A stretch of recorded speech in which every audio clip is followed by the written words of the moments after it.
استغفر اللہ پڑھنے سے دولت میں، رزق میں بے شمار اضافہ ہوتا ہے، دشمن کی زبان بدل جاتی ہے، آپ کی اولاد فرما بردار بن جاتی ہے اور ہر مانگی گئی دعا قبول ہو جاتی ہے۔ بے شک آزما لو۔ بسم اللہ الرحمن الرحیم۔ محترم ناظرین، اسلام ایک ایسا دین ہے جو مسلمانوں کو بامقصد زندگی گزارنے کا مکمل طریقہ بتاتا ہے۔ اللہ تعالیٰ نے انسان کو اشرف المخلوقات بنایا، یعنی سوچنے سمجھنے کی صلاحیت دی، صحیح اور غلط چیز کی سمجھ دی۔ اب یہ انسانی عقل پر بات ہے کہ وہ اچھا کرتا ہے یا برا، لیکن انسان خطا کا پتلا ہے اور اللہ ہمیشہ اپنے بندوں کے ساتھ رحم کا معاملہ کرتا ہے۔ اس لیے اس نے مسلمانوں کے لیے ہدایت کا راستہ بھی کھلا رکھا ہے تاکہ اگر کوئی مسلمان گناہ کرے تو توبہ استغفار سے اچھا راستہ پا سکے۔ استغفر اللہ، یا اللہ مجھ گنہگار کو بخش دے، یہ ایک سادہ جملہ ہے لیکن طاقتور دعا ہے۔ گناہوں کے بوجھ سے اگر دل بھاری ہو، ذہن پریشانیوں کا شکار ہو جائے تو استغفر اللہ کی ایک سادہ سی دعا آپ کے دل کو پرسکون کر دیتی ہے، جسے کسی بھی وقت جب بھی چاہیں پڑھ سکتے ہیں۔ بے شک توبہ استغفار کرنے سے اللہ اپنے بندے پر رحمت کے دروازے کھول دیتا ہے۔ ہمارا دین ہمیں گناہوں سے بچنے کا درس دیتا ہے، لہٰذا اگر خلوص نیت کے ساتھ توبہ کی جائے تو اللہ کی بارگاہ میں وہ ضرور قبول ہوتی ہے اور گناہوں کا خاتمہ ہوتا ہے۔ اللہ تعالیٰ نے قرآن مجید میں مسلمانوں کی بھلائی کے لیے استغفار کے بہت بڑے فوائد بتائے ہیں۔ استغفر اللہ رحمت کے دروازے کھول دیتا ہے۔ قرآن پاک میں ایک جگہ استغفار کی اہمیت اس طرح بیان کی گئی ہے کہ اپنے رب سے معافی مانگتے رہو، بے شک وہ ہمیشہ معافی دینے والا ہے، یعنی صرف اللہ سے رحمت کے طلبگار رہے کیونکہ وہی معاف کرنے والا ہے۔ ایک حدیث کے مطابق نبی کریم صلی اللہ علیہ وسلم نے فرمایا کہ اللہ تعالیٰ ایسے شخص کو اپنے عرش کے سائے میں جگہ دے گا جس نے تنہائی میں اللہ تعالیٰ کا ایسے ذکر کیا کہ اس کے آنسو جاری ہو گئے۔ استغفار سے دولت اور اولاد میں برکت ہوتی ہے۔ آج کے اس دور میں لوگ دولت کمانے میں اس قدر غافل ہو چکے ہیں کہ وہ اسلام اور اللہ کی ذات اور اپنے فرائض کو بھولتے جا رہے ہیں۔ وہ یہ بھی بھول بیٹھے ہیں کہ توبہ کرنے کے لیے کچھ وقت نکالنا ضروری ہے کیونکہ اس کی برکت سے اللہ رزق، مال و دولت اور اولاد میں اضافہ کرتے ہیں، اور اس بات کا ذکر قرآن مجید میں بھی کیا گیا ہے۔ استغفار کرنے سے انسان کی مانگی گئی ہر دعا قبول ہوتی ہے۔ خلوص دل سے اللہ کی بارگاہ میں معافی مانگنے سے دعائیں قبول ہوتی ہیں۔ کسی مومن کے لیے دعا سے بہتر اور کوئی چیز نہیں ہے۔ وہ جو کچھ اپنے رب سے مانگتا ہے، جس بھی چیز کی امید رکھتا ہے، ایک دن اس کا رب اسے نواز دے گا، کیونکہ مسلمان ہونے کی حیثیت سے ہمارا یہ یقین ہے کہ صرف اللہ کے پاس یہ اختیار ہے کہ وہ ہماری دعائیں قبول کرنے پر قادر ہے۔ استغفار کرنے سے رزق میں اضافہ ہوتا ہے۔ قرآن مجید میں اللہ پاک کا یہ وعدہ ہے کہ اللہ سے معافی مانگتے رہنا سے وہ رزق میں خیر و برکت کرتا ہے۔ مومن کے رزق میں فراوانی اور اضافہ ایک مخصوص مدت کے لیے ہوتا ہے۔ اس بات کی وضاحت اس طرح کی گئی ہے کہ انسان اپنی نعمتوں کو جلد بھول جاتا ہے اور اللہ نہیں چاہتا کہ اس کے بندے اسے بھول جائیں، اس لیے ہمیں استغفار کرتے رہنا چاہیے۔ اس حوالے سے فرمان رسول اللہ صلی اللہ علیہ وسلم ہے کہ جس نے استغفار کو اپنے اوپر لازم کر لیا، اللہ اس کی ہر پریشانی دور فرمائے گا اور ہر تنگی سے اسے سکون عطا فرمائے گا اور اسے ایسی جگہ سے رزق عطا فرمائے گا جہاں سے اسے گمان بھی نہ ہوگا۔ استغفار کرنے سے ہر گناہ کی معافی مل جاتی ہے۔ اللہ تعالی ہر مسلمان کو آزمائشوں اور مصیبتوں میں مبتلا کرتا ہے۔ اصل میں یہ مومن بندے کا امتحان ہے۔ اللہ اس طرح بندے کو اپنے آپ پر اور اسلام پر اس کے ایمان کی مضبوطی کو دیکھتا ہے، اس لیے ایسے وقت میں شکوہ نہیں، اللہ سے معافی مانگنا چاہیے، استغفار کرنا چاہیے، کیونکہ اللہ تعالیٰ توبہ کرنے والے بندے کو سزا نہیں دیتا بلکہ معاف کرتا ہے اور ہمیں اپنی زندگی میں بھی یہی عمل اختیار کرنے کی توفیق دیتا ہے۔ توبہ استغفار کی فضیلت بندے کے لیے اللہ کی رحمت اور فضل کے دروازے کھول دیتی ہے۔ بے شک اللہ بہت رحیم و کریم ہے اور جب ہم اس سے گڑ گرا کر معافی مانگتے ہیں تو وہ ہمیں ہدایت عطا کرتا ہے، اپنی رحمتوں سے نوازتا ہے اور ہمارا دل اپنی طرف موڑ لیتا ہے۔ اس وقت ہماری زندگی غیر محفوظ کا شکار ہے اور اس میں کوئی شک نہیں کہ استغفار کا ورد دنیاوی زندگی میں صبر عطا کرنے کا بہترین ذریعہ ہے۔ یہ ہمیں ذہنی، جذباتی اور روحانی طور پر مضبوط کرتا ہے۔ قرآن میں ایک جگہ بیان کیا جاتا ہے کہ اپنے رب سے معافی مانگو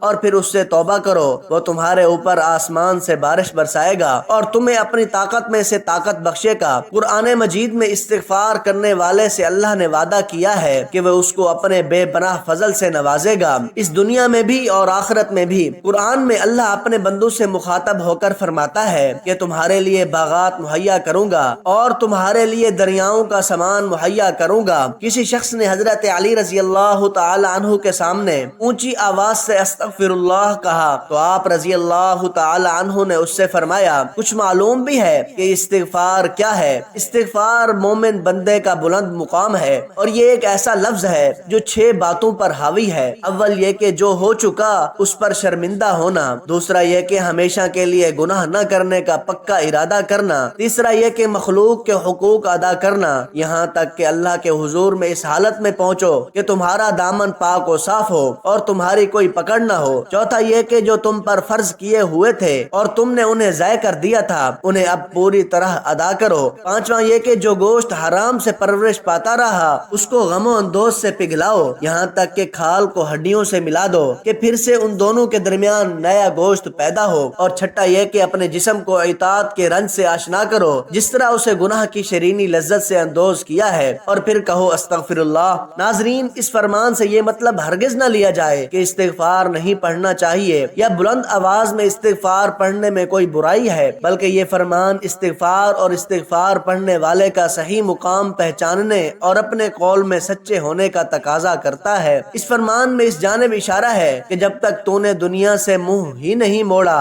یعنی جو گناہ اور فریب کا جہان ہے، گزشتہ خطاؤں سے سچے دل سے توبہ ہی نہیں کی تو کس حق سے اللہ سے مغفرت کا طلبگار ہو رہا ہے۔ ساتھ ساتھ اس جانب بھی اشارہ ہے کہ بھری محفل میں بآواز بلند استغفر اللہ کہنے میں نفس کی خواہش چھپی ہوئی ہو سکتی ہے کہ لوگ میری زبان سے استغفار سن کر مجھے پاک باز سمجھیں گے۔ اس کے ساتھ ساتھ آپ رضی اللہ تعالی عنہ نے بلند مقام والے لوگوں کی نشاندہی بھی فرما دی کہ ایسے لوگ اللہ سے مغفرت طلب کرنے کے حقدار ہیں جو گناہ کے جہان سے خود کو الگ کر چکے ہیں، ورنہ جس نے گناہ کا ارادہ ہی نہیں چھوڑا، جس نے اللہ کی جانب منہ ہی نہیں پھیرا، اس کا یہ کہنا ہی درست نہیں ہے کہ میں اللہ سے مغفرت کا طلبگار ہوں۔ اللہ پاک سے دعا ہے کہ اللہ پاک ہمیں نیک اعمال کی توفیق عطا فرمائے اور ہمارا خاتمہ ایمان پر فرمائے اور اس بیان میں کمی بیشی معاف فرمائے، آمین ثم آمین۔ محترم ناظرین، آج کی میری اس انفارمیشن ویڈیو کو لائک اور شیئر ضرور کیجئے اور میرے اسلامی چینل باب روشنی کو سبسکرائب بھی کر دیجئے۔ جزاک اللہ خیرا